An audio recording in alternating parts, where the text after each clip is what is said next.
हे दुर्गा माता, आपसे हाथ जोड़कर निवेदन है कि आपकी इस वीडियो को जो भी लाइक और चैनल को सब्सक्राइब करे, उसके जीवन में कभी दुख दर्द मत आने देना। दोस्तों, नवरात्रि का महापर्व बहुत ही शुभ और मंगलकारी माना जाता है।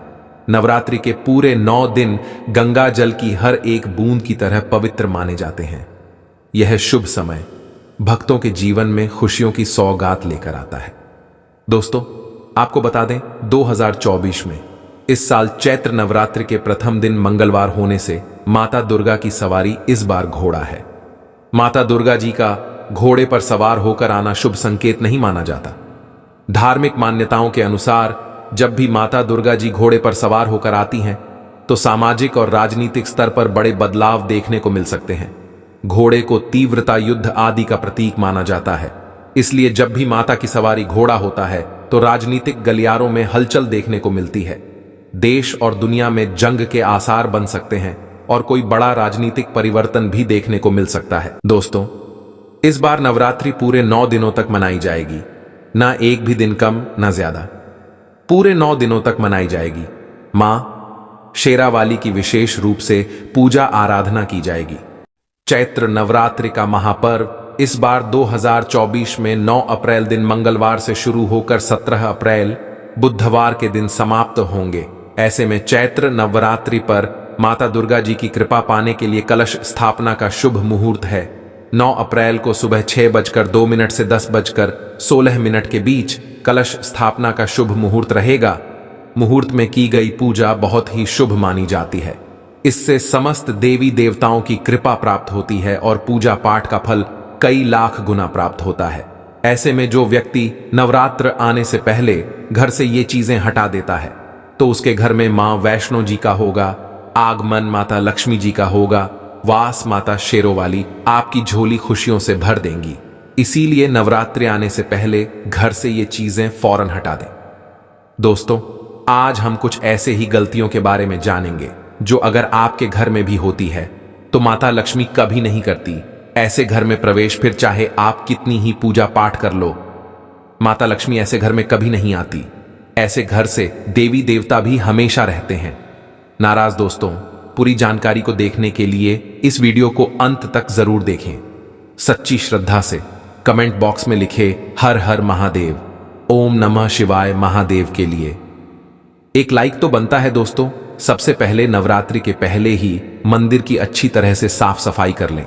मंदिर के अंदर अगर पुरानी मालाएं हैं, टूटी फूटी मूर्तियां हैं, उसके साथ ही खाली माचिस के डिब्बे रखे हुए हैं तो उन्हें बाहर फेंक दें तथा टूटी मूर्ति को किसी नदी में प्रवाहित कर दें। घर में छोटे बच्चों को नवरात्रि का व्रत नहीं रखना चाहिए, इससे उनकी जान को खतरा हो सकता है, क्योंकि इस व्रत में शरीर को अधिक शक्ति की जरूरत होती है। माता शेरावाली की तस्वीर अगर कांच के फ्रेम की है और वो कांच हल्की सी अगर टूटी हुई हो तो ऐसे कांच को बदलवा लें या ऐसी तस्वीर को जल में विसर्जित कर दें। टूटी मूर्ति की पूजा करने से, टूटी तस्वीर की पूजा करने से आपकी श्रद्धा, भक्ति, व्रत आदि सब टूट जाता है, आपका व्रत खंडित हो जाता है। दोस्तों, नवरात्रि के 9 दिन बहुत ही पवित्र होते हैं। नवरात्रि के 9 दिनों में आचार्य विचार और घर को साफ सुथरा और पवित्र रखना अति आवश्यक है। इसीलिए नवरात्रि के 9 दिनों में ब्रह्मचर्य का पालन किया जाता है और तामसिक भोजन ग्रहण नहीं किया जाता। नवरात्रि के 9 दिनों में माता रानी के भक्तों को प्याज, लहसुन, मांस, मदिरा और अंडे से दूर रहना चाहिए। अधिकतर भक्त इन नियमों का पालन भी करते हैं, लेकिन वो एक गलती कर बैठते हैं। वो नवरात्रि के 9 दिनों में अपने घर इन अपवित्र चीजों को रख लेते हैं। ऐसा भूलकर भी नहीं करना चाहिए। भागवत पुराण के अनुसार नवरात्रि के 9 दिनों तक माता रानी अपने भक्तों के घर में वास करती हैं। अगर आप भी चाहते हैं कि माता रानी आपके घर में वास करें तो आप अपने घर के वातावरण को पवित्र रखें और नवरात्रि शुरू होने से पहले ही अपने घर से प्याज, लहसुन, मिर्च, अंडा और मदिरा को बाहर निकाल दें। अपने घर को साफ रखें। इन वस्तुओं को घर से बाहर निकालने के बाद अपने घर में गंगा जल का छिड़काव अवश्य करें। भगवत गीता में भगवान कृष्ण जी कहते हैं, बगैर गंगा जल छिड़काए कोई भी मंगल कार्य सफल नहीं माना जाता। गंगा जल का छिड़काव स्वयं भगवत गीता में भगवान श्री कृष्ण जी ने बताया था। अगर आपके घर में गंगा जल ना हो तो मार्केट से गौमूत्र ला सकते हैं और गौमूत्र लाकर आप गौमूत्र का अपने घर में छिड़काव करें। बस थोड़ा सा पानी में डाल लें। इससे आपके घर का वातावरण पवित्र हो जाएगा। घर में मौजूद नकारात्मक ऊर्जा भी नष्ट हो जाएगी। और जिस घर में वातावरण पवित्र होता है और नकारात्मक ऊर्जा नहीं होती, वहां माता रानी का वास सदैव होता है। नवरात्रि के पहले आप अपने पूरे घर की अच्छी तरह से साफ सफाई कर लें। घर में जो भी फालतू सामान है, फटे पुराने कपड़े, उन्हें बाहर निकाल दें। घर में बेकार पड़ा सामान नकारात्मक ऊर्जा लाता है, इसीलिए गंदगी बिल्कुल भी ना करें। धूप दीप जलाकर वातावरण को स्वच्छ रखें। दोस्तों, माता के आगमन के लिए घर का दरवाजा जरूर सजाना चाहिए। इससे माता आकर्षित होती हैं और घर के द्वार में प्रवेश करती है। मां के आगमन के लिए द्वार को फूलों से सजाना चाहिए।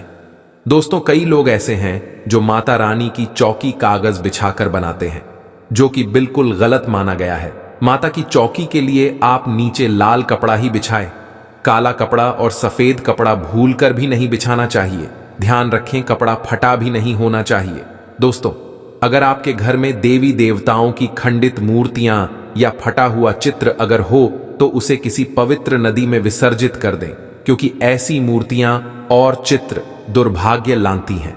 देवी देवताओं की खंडित मूर्ति की पूजा ना करें और ना ही उन्हें घर में रखें, क्योंकि उन्हें घर में रखना बुरा माना जाता है। दोस्तों, वहीं अधिकतर लोग अपनी छत पर या अपने घर के मुख्य दरवाजे के आसपास कबाड़ इकट्ठा कर देते हैं। ऐसा करना अशुभ माना जाता है। अगर आपने भी अपने घर में घर के मुख्य दरवाजे पर या छत पर या फिर खासकर घर के उत्तर दिशा में कबाड़ इकट्ठा कर दिया है, तो नवरात्रि शुरू होने से पहले उस कबाड़ को घर से अवश्य ही निकाल दें। दोस्तों, यदि आपके घर कोई भी बंद घड़ी है, तो नवरात्रि शुरू होने से पहले उसे अपने घर से हटा दें और नई घड़ी ले आए या उसे सही करवा लें। घड़ी को प्रगति का प्रतीक माना जाता है। बंद घड़ी समय से पीछे चलने वाली हमारी प्रगति में बाधा डालती है। इसीलिए नवरात्रि शुरू होने से पहले ही आप बंद घड़ी को घर से बाहर निकाल दें। दोस्तों, अगर आपके घर के मंदिर में किसी भी तरह का कोई फालतू सामान रखा है, जैसे कि साड़े गले, फूल, अगरबत्ती, धूप बत्ती के डिब्बे या माचिस आदि के डिब्बे, या कोई भी खाली पैकेट मंदिर में ना रखें, या फिर कोई फटी पुरानी धार्मिक पुस्तक या भगवान के कोई पुराने कपड़े जो फट गए हैं या मुकुटमाला जो खराब हो गई है, तो उन्हें आप जितना जल्दी हो सके अपने मंदिर से हटा दें। नवरात्रि से पहले आप अपने मंदिर की और मंदिर के आसपास की साफ सफाई अवश्य ही करें, तभी माता रानी की चौकी स्थापित करें। इसके साथ ही आप अपने धन रखने के स्थान की सफाई भी अवश्य करें, क्योंकि नवरात्रि के दौरान माता लक्ष्मी भी गृह प्रवेश करती हैं। धन रखने के स्थान पर किसी भी तरह का कोई भी फालतू सामान, टूटा हुआ सामान ना रखें। धन रखने के स्थान को मंदिर की तरह ही साफ रखें। नवरात्रि के दौरान माता रानी की पूजा में कौंडियों को शामिल करें। माता रानी के साथ साथ रोजाना कौड़ी का भी पूजन करें। इसके बाद आप कौड़ी को धन रखने के स्थान पर रख दें। ऐसा करने से बरकत हमेशा होती है। अगर आपके पास पुराने जूते चप्पल इकट्ठे हो गए हैं, तो नवरात्रि से पहले उन्हें घर से बाहर निकाल दें। पुराने जूते चप्पल की अशुभता के कारण ही घर में नकारात्मक ऊर्जा आती है और घर में अशांति और कलह का माहौल रहता है। नवरात्रि आने से पहले घर से जाला निकालना ना भूलें। अगर जिस घर में जाला होता है, उस घर में माता रानी कभी वास नहीं करती। साथ ही साथ टूटे फूटे बर्तन अगर घर में पड़े हैं या टूटा हुआ आईना भी अगर घर में हो, तो उसे भी निकाल दें। घर में टूटे फूटे ईंट पत्थर भी नहीं रखना चाहिए, इससे माता लक्ष्मी नाराज हो जाती हैं।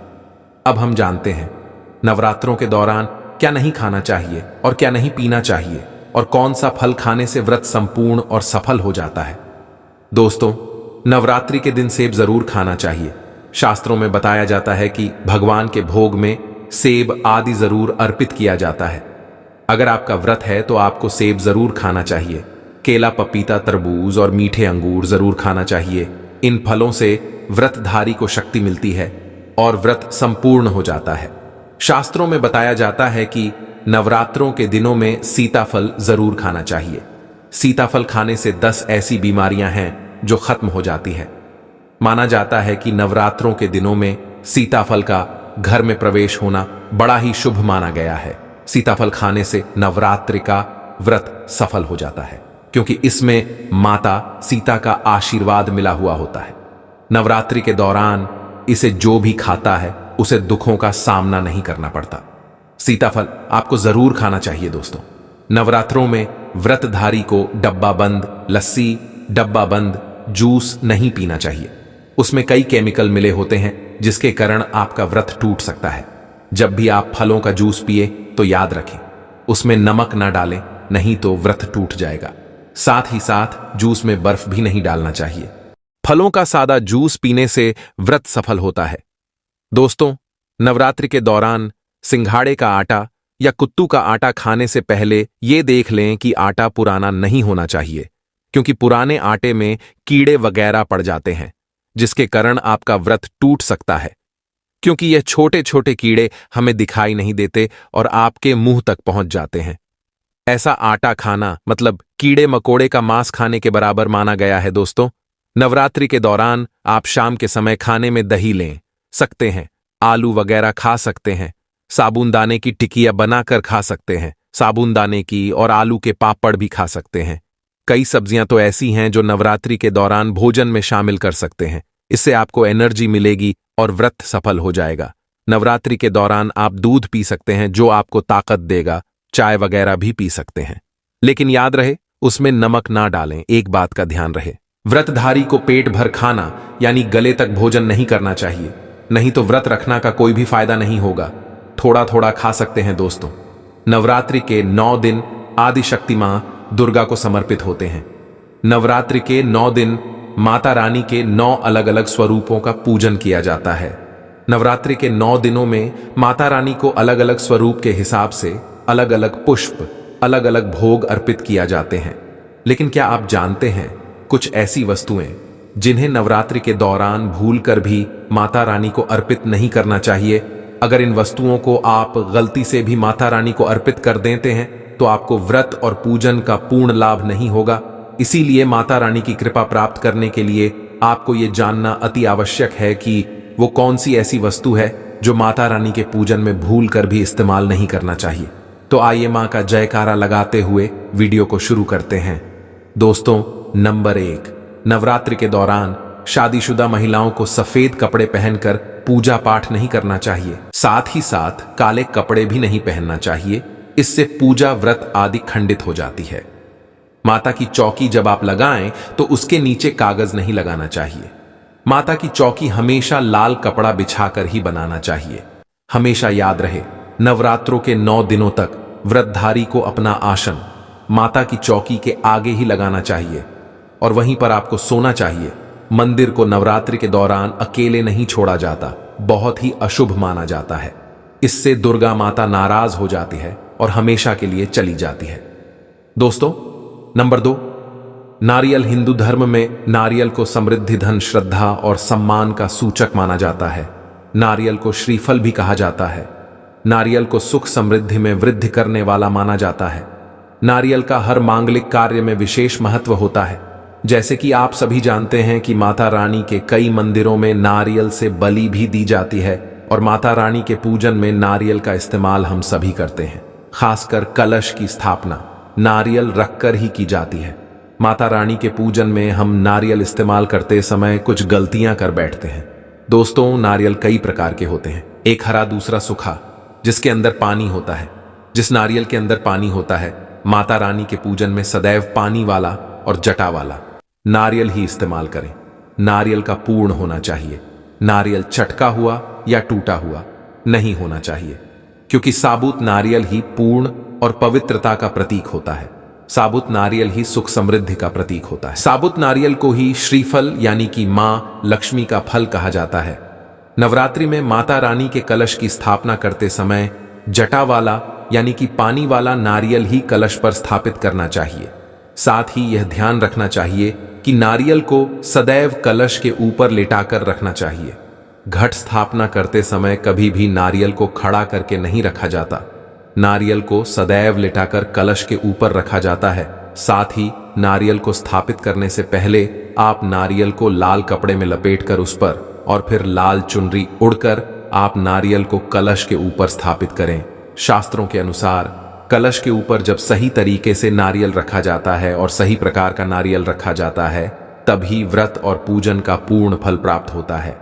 यह भी ध्यान रहे कि महिलाएं माता रानी को नारियल अर्पित तो कर सकती हैं, लेकिन कभी भी माता रानी के सामने नारियल को भूल कर भी ना तोड़े, क्योंकि नारियल बीज रूप होता है और स्त्रियां बीज रूप से ही शिशु को जन्म देती हैं।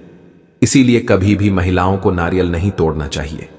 दोस्तों, नंबर 3, लौंग हम सभी माता रानी के पूजन में इस्तेमाल करते हैं, लेकिन लौंग का इस्तेमाल करते समय एक बहुत बड़ी गलती कर बैठते हैं।